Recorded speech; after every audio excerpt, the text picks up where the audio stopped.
Hello guys, YouTube के मेरे इस चैनल में आपका स्वागत, अभिनंदन।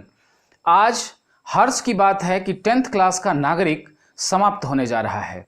10th क्लास के इस नागरिक के 5वें चैप्टर में अभी आप पढ़ रहे थे लोकतंत्र की चुनौतियां, और आज उसका ये पार्ट 3 है। और इस लास्ट पार्ट में हम क्वेश्चन सीरीज लेकर आए हैं आपके समक्ष, और इसमें ऑब्जेक्टिव क्वेश्चन आंसर हम लोग करेंगे। तो समय न गवाते हुए एक एक करके हम प्रश्नों को देखते चलते हैं, साथ में उसकी व्याख्या होते रहेगी, तो आराम से इसको समझने की कोशिश कीजिए। सबसे पहला क्वेश्चन, माओवादी नेता पुष्प कमल दहाल, जिन्हें हम प्रचंड के उपनाम से जाना जाता है, का संबंध किस देश से है? तो सबसे पहले तो आप जान ले कि पुष्प कमल दहाल प्रचंड ये एक नेता हैं नेपाल के, अभी भी हैं, और इन्होंने ही नेपाल में लोकतंत्र बहाल किया, या लोकतंत्र की बहाली जो हुई नेपाल में। राजतंत्र था, पहले राजा का शासन था, अब लोकतंत्र हो गया है। तो लोकतंत्र बहाल करने में इनका अभूतपूर्व योगदान है, और ये माओवादी नेता हैं। यानी कि चीनी जो शासन है, माओवादी यानी कि यूं कहिए मार्क्सवादी लेनिनवादी जो शासन व्यवस्था है रूस की या चीन की, उसी व्यवस्था से प्रेरित हैं ये, उसी विचारधारा से प्रेरित हैं।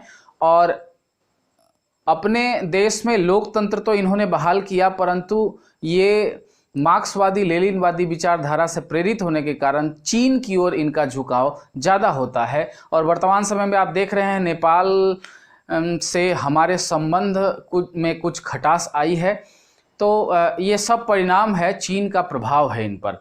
खैर, आपको क्वेश्चन ऐसे ही आएगा कि माओवादी नेता पुष्प कमल दहाल प्रचंड का संबंध किस देश से है? ऑप्शन क भारत, ऑप्शन ख चीन, ऑप्शन ग नेपाल, ऑप्शन घ म्यांमार। तो इसका सही आंसर है नेपाल।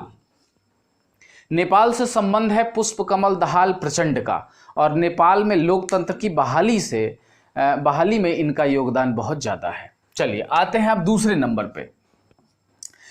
दूसरा नंबर का क्वेश्चन है, किस देश के राष्ट्राध्यक्ष रबर स्टाम्प की तरह नहीं हैं? ऑप्शन क ब्रिटेन, ऑप्शन ख कनाडा, ऑप्शन ग भारत, ऑप्शन घ ऑस्ट्रेलिया।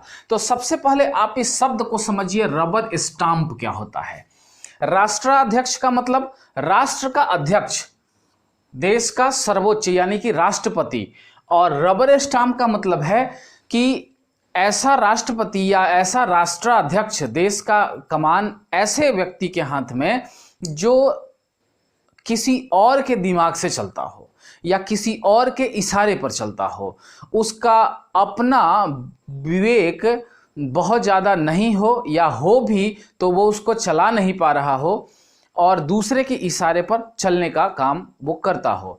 उदाहरण मैं दूं, अभी भाजपा के सरकार देश में, हमारे भारत देश में आने से पहले हमारे देश में कांग्रेस की सरकार थी, और उस कांग्रेस की सरकार में हमारे देश के प्रधानमंत्री डॉक्टर मनमोहन सिंह थे। बहुत बड़े अर्थशास्त्री हैं, विश्व स्तर के अर्थशास्त्री हैं, लेकिन कहा जाता था कि वो प्रधानमंत्री रबर स्टाम्प हैं, यानी कि वो सोनिया गांधी के इशारे पर चलते हैं, उनके ही कहने पर वो सारा कार्य करते हैं।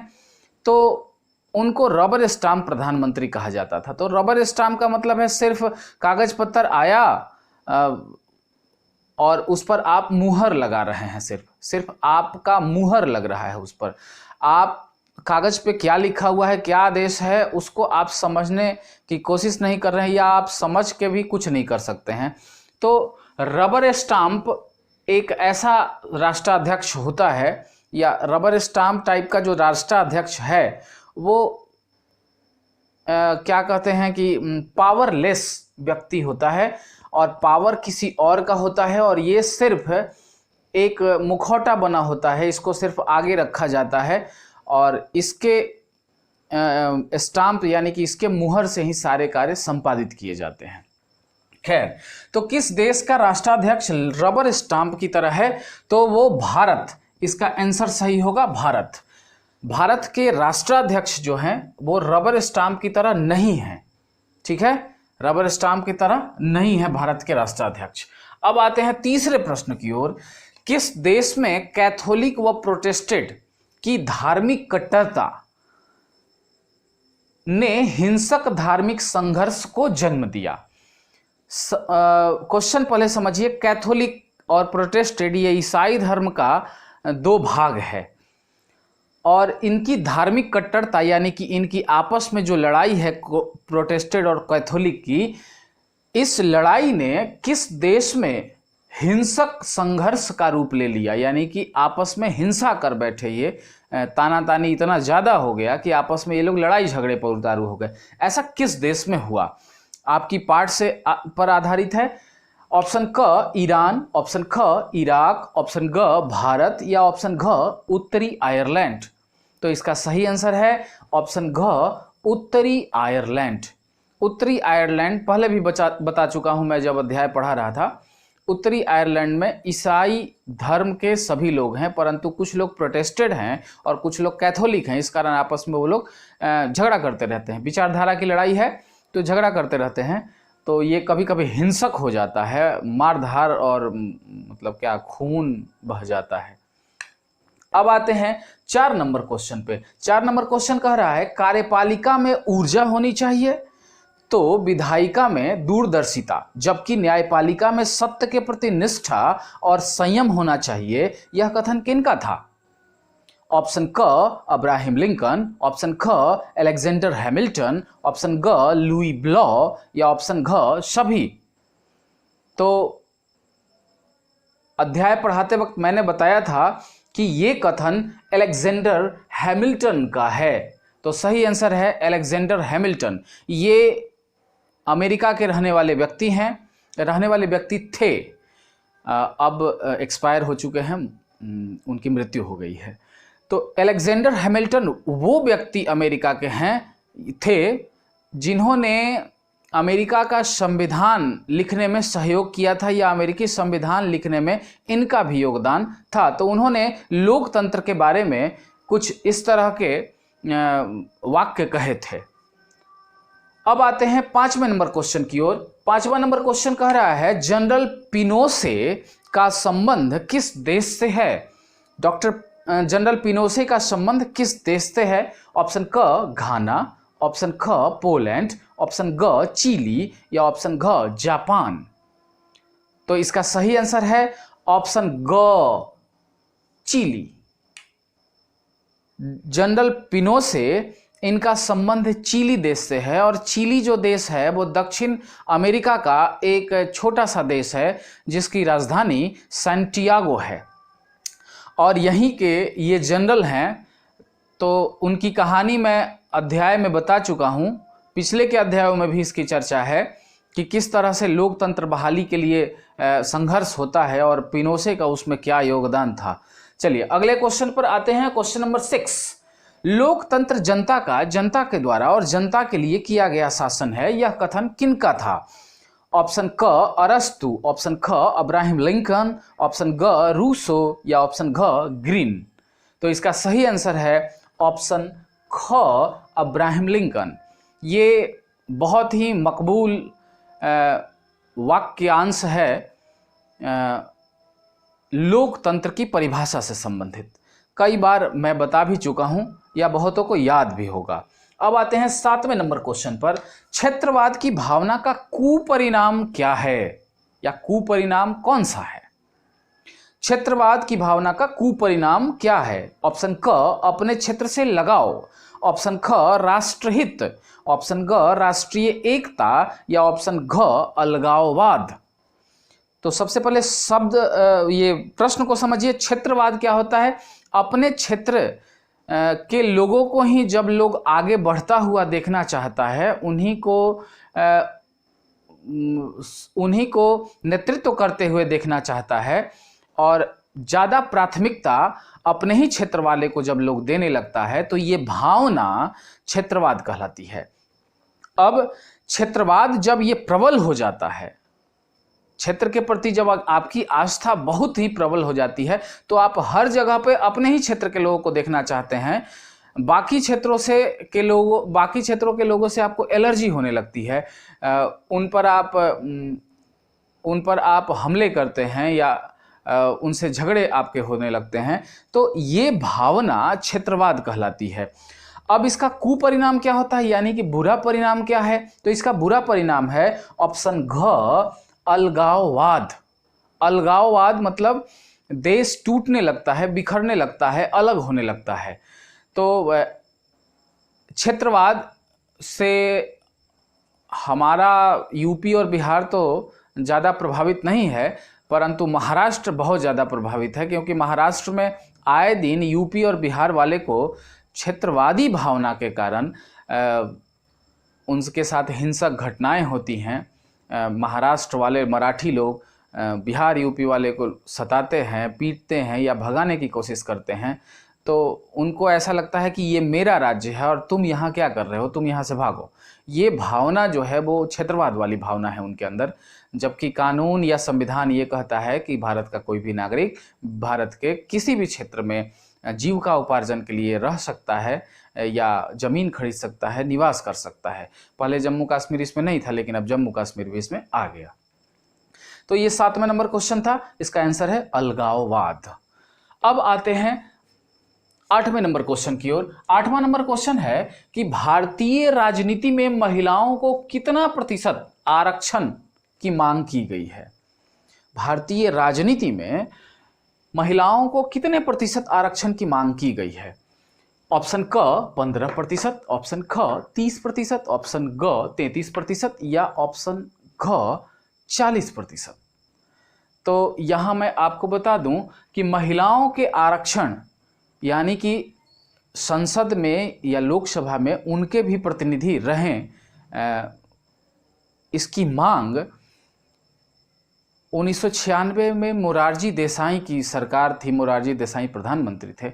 उस वक्त ये कहा गया कि महिलाओं को संसद में 33% आरक्षण का प्रावधान होना चाहिए, परंतु वो प्रस्ताव पारित नहीं हो पाया और आज तक महिलाओं को 33% आरक्षण नहीं मिल पाया है। तो आज भी यह मामला लटका हुआ है, परंतु आरक्षण की मांग की गई है या अभी भी की जा रही है। तो सही आंसर है इसका 33% आरक्षण की मांग महिलाओं के लिए की जा रही है, परंतु मामला अभी भी लटका हुआ है। कहने को सारी पार्टियां कह देती हैं कि महिला और पुरुष बराबर हैं, मैं बराबर दृष्टिकोण से दोनों को देखता हूं, परंतु प्रत्येक पार्टी पर आप गौर करके देख लीजिए, किसी भी पार्टी में 33% महिलाएं नहीं है। हाँ, बिहार ने जो पंचायती राज व्यवस्था है उसमें महिलाओं को 50% आरक्षण दिया है। अब आते हैं अगले क्वेश्चन पे, क्वेश्चन नंबर 9। निम्न को सही सुमेलित करें। सुमेलित करने का मतलब मिलाना है आपको। इधर क ख ग घ दिया हुआ है, इधर A B C D दिया हुआ है, मिलाना है। ठीक है, इसमें इस पर आधारित अलग अलग अगर हम बनाते तो इस पे 4 क्वेश्चन ऑब्जेक्टिव बन जाता, लेकिन समय की उपयोगिता को समझते हुए हमने इसको शॉर्ट में किया।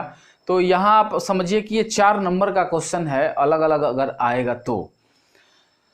एक साइड में हमने लिखा है राष्ट्रपति एनाक्रूमा, ख में है आंग सान सू, ग में है कम्युनिस्ट पार्टी और घ में है परवेज मुशर्रफ। इस इधर साइड में है पाकिस्तान, ख बी घाना, सी म्यांमार और डी चीन।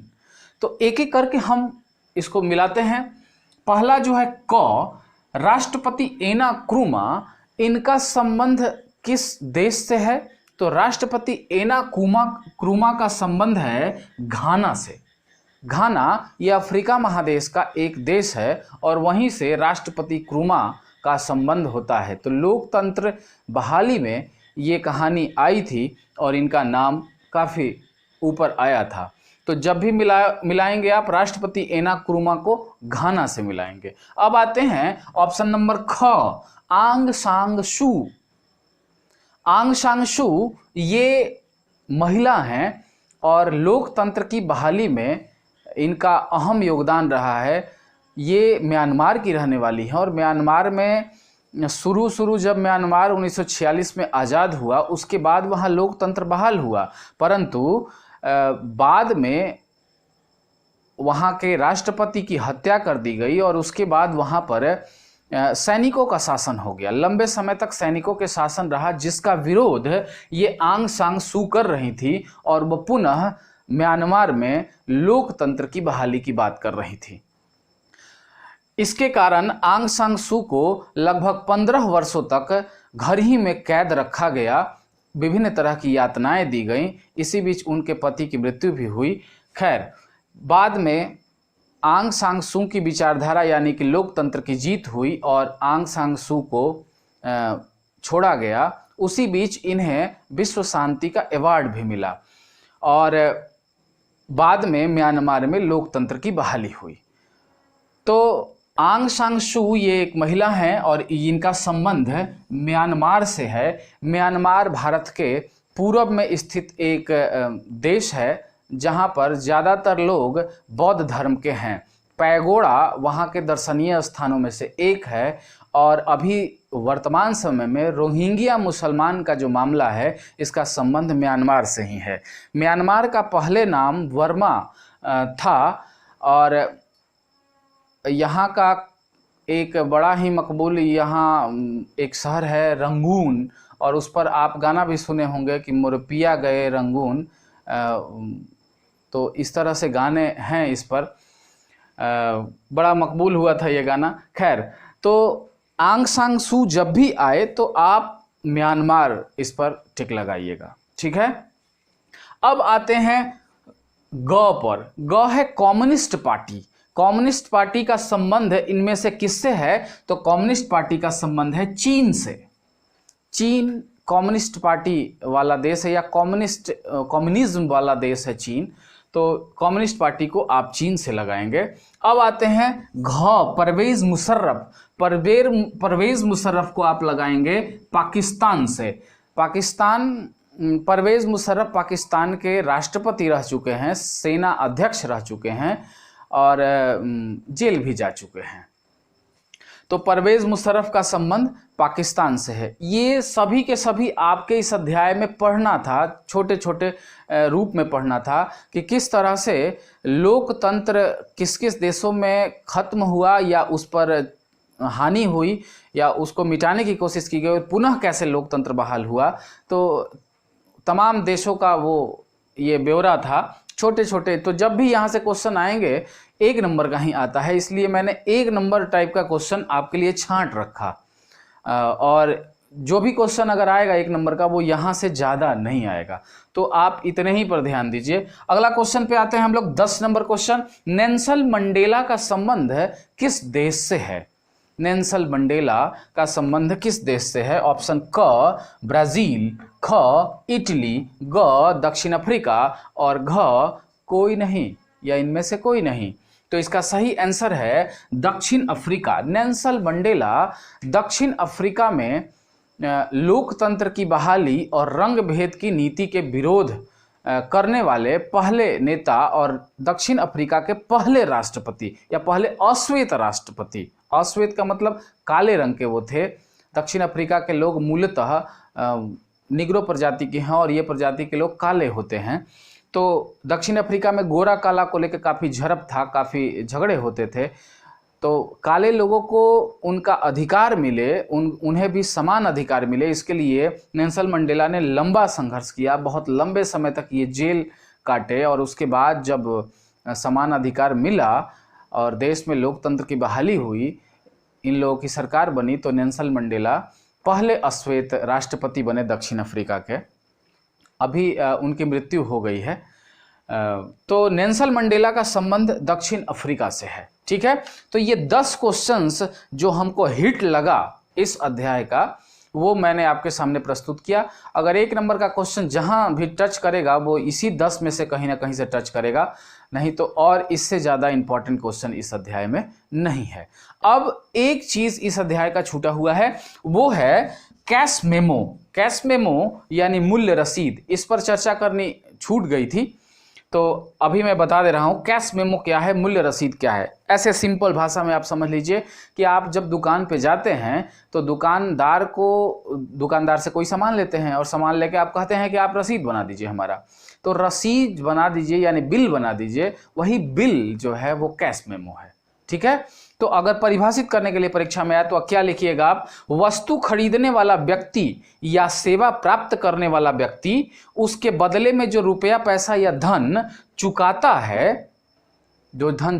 है, तत्पश्चात उसके बाद दुकानदार या सेवा प्रदाता व्यक्ति द्वारा जो रसीद दिया जाता है उसे कैश मेमो कहते हैं। सिंपल सी बात है, जो भी सेवा हम प्राप्त कर रहे हैं किसी से, या कोई सामान हमने किसी से लिया, सेवा और सामान में अंतर समझ रहे हैं ना आप। जैसे आप गए और कहा कि एक टैबलेट दीजिएगा या एक पत्ता टैबलेट दीजिएगा, तो ये सामान हुआ। और सेवा का मतलब हुआ आप गए फिजियोथेरेपिस्ट के पास या डॉक्टर से आप दिखाने गए, तो आपने जो बिल पे किया उसका जो ये है, उसका जो रसीद है वही कैश मेमो है।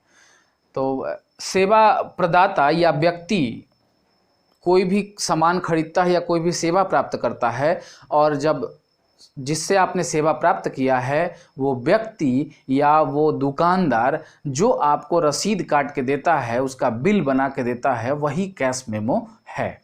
क्लियर? तो कैश मेमो से जब भी आएगा तो 2 नंबर या 3 नंबर का क्वेश्चन आएगा, मतलब इससे लघु उत्तरीय प्रश्न ही आएगा, दीर्घ तो आने की संभावना ही नहीं है। और 1 नंबर का सवाल भी हो सकता है बन जाए, कुछ ऐसा करके दे आपको कि कोई व्यक्ति दुकान जाता है और जो सेवा या जो चीज़ वो प्राप्त करता है उसके बदले में वो पैसा देता है, तो दुकानदार उसे क्या देता है। तो कैश मेमो हमेशा याद रखिएगा। इसे हिंदी में मूल्य रसीद कहते हैं, या सिंपल भाषा में हम लोग रसीद कह लेते हैं। तो ये था आपका 10th क्लास के नागरिक का अध्याय 5, और इस अध्याय 5 के साथ ही, इस क्वेश्चन सीरीज के साथ ही ये पूरा किताब समाप्त हो चुका है। अब मैं अर्थशास्त्र में प्रवेश करूंगा, यानी 10th क्लास का अर्थशास्त्र अध्याय वाइज, पार्ट वाइज आपके सामने रखूंगा। 3 किताबें मैं पढ़ा चुका, इतिहास खत्म हो चुका है, भूगोल खत्म हो चुका है, नागरिक भी खत्म हो चुका।